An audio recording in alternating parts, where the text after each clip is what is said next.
Akibat hujan deras yang mengguyur Kabupaten Empat Lawang dalam beberapa hari terakhir, jalan provinsi di Dusun Sawah, Kecamatan Muara Pinang, mengalami longsor sepanjang 20 meter pada Selasa, 21 Oktober 2025. Longsor ini menyebabkan jalan penghubung antara Kabupaten Empat Lawang dan Kota Pagaralam putus total, sehingga tidak dapat dilalui kendaraan bermotor maupun pejalan kaki.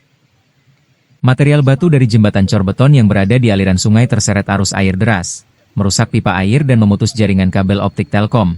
Akibatnya, aktivitas warga di sekitar lokasi ikut terganggu. Pemerintah Provinsi Sumatera Selatan melalui Dinas PU bersama pemerintah Kabupaten Empat Lawang telah meninjau lokasi longsor untuk menentukan langkah penanganan. Nah, untuk penanganan permanen ke depan, besok kami juga terturunkan untuk investigasi tanah sini. Untuk didesain penanganan yang tepat, desainnya apakah di jembatan atau di facelift. Nanti ada perencanaan yang membidangi itu. Tapi apa yang sebagaimana sudah diperintahkan Pak Gubernur, Visi Gubernur, bahwa ini cepat dilakukan penanganan darurat. Sementara itu, warga setempat mengungkapkan longsor terjadi setelah hujan deras mengguyur wilayah tersebut. Warga berharap jalan segera diperbaiki agar aktivitas dapat kembali normal. Ya, nah ini kalau kacang dibangun, kacangan lebih baik.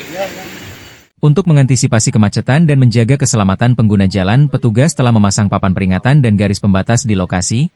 Jalur kendaraan sementara dialihkan ke jalan alternatif, meski harus menempuh jarak lebih jauh. Dari Empat Lawang, Yudi Faifman, IE News melaporkan.